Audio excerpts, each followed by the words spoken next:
and they should be winning this series and everything. But they could fuck around and get bumped by the Pacers, man. The Pacers, they know how to play together and everything. Also, they got Hadley who's going to spread the ball around. Sometimes he probably doesn't need to score, 20, 30 points. And it'll be a whole team effort. But that's why it seems like it should be Milwaukee coming out of this one. But I wouldn't be surprised if they got bumped in the first. Now, moving next, staying on the East Coast here, I spoke about some playing teams that might be tough on the West Coast, and I want to talk about the playing teams on the East Coast that might be tough. I mean, we always know the Heat.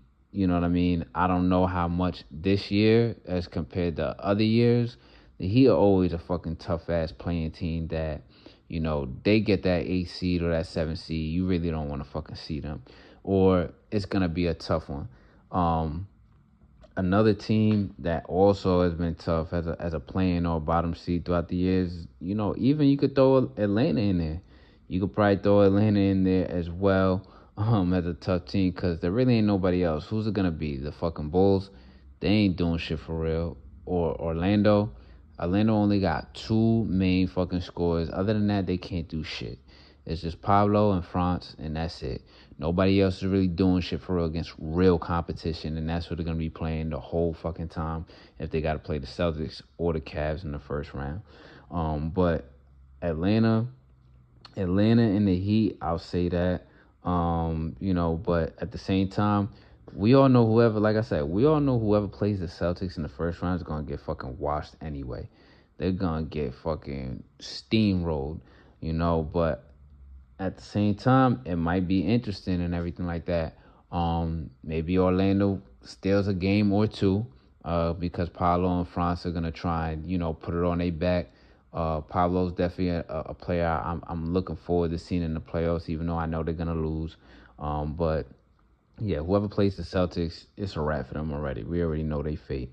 And then the other thing, too, is that it's also interesting that if you caught some of the scores or some of the highlights or some of the games, which I've caught a little bit of all three throughout the season, Atlanta and Chicago have oddly enough given Cleveland some work this season. So giving them a little bit of problems and stealing a couple, tough games against them and everything like that, putting up numbers. So I know that's during the regular season.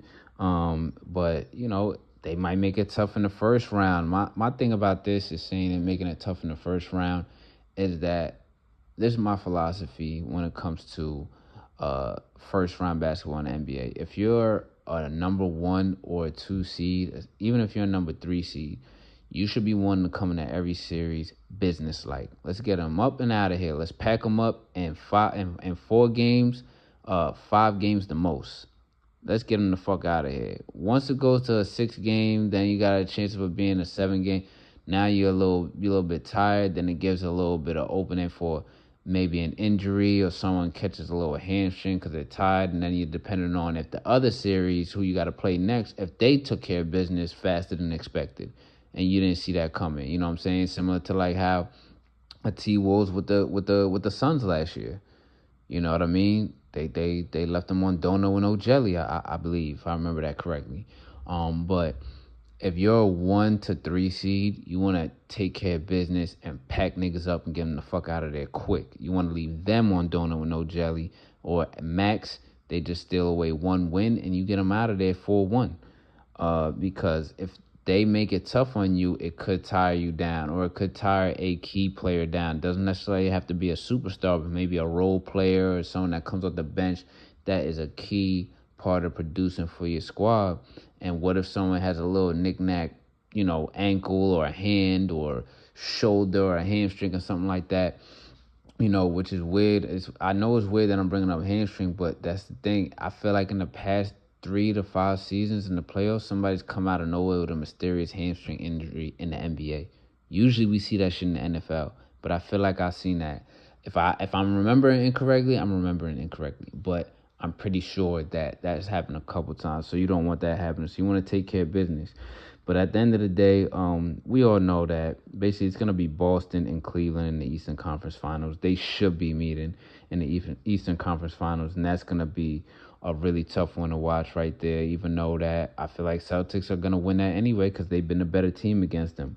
Other than that, it's going to be fun to see these players. Like I said, it's going to be real fun to see the first couple rounds on both sides. As far as on the East side, it's going to be interesting for me to watch because I want to see some of these players. Like I said, I want to see Paolo. It's going to be fun to see him, see Franz go off a little bit more. Kay Cunningham.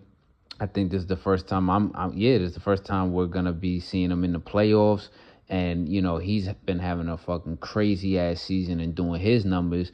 So it's gonna be fun to see. It's definitely gonna be more interesting and more fun to see against the fucking Knicks.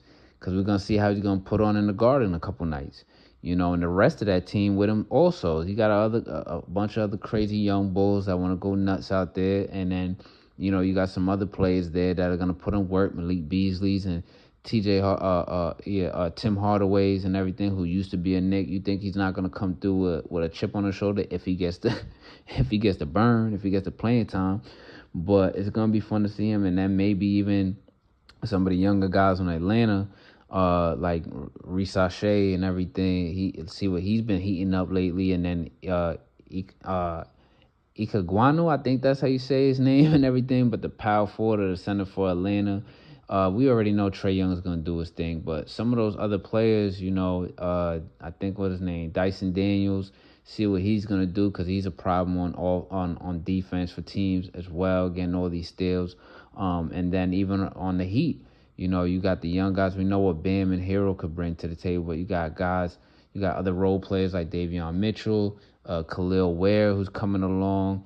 And some other players on that squad that it's probably going to be interesting to see if they're going to make it tough on these other teams and forcing at least 6 games in a series. You know what I mean? Or they can make shit interesting. But that's what I'm looking forward to with the NBA coming around the corner. I know all y'all are too. But that's going to wrap this quick volume up of Welcome to the Franchise. Y'all out there, be easy.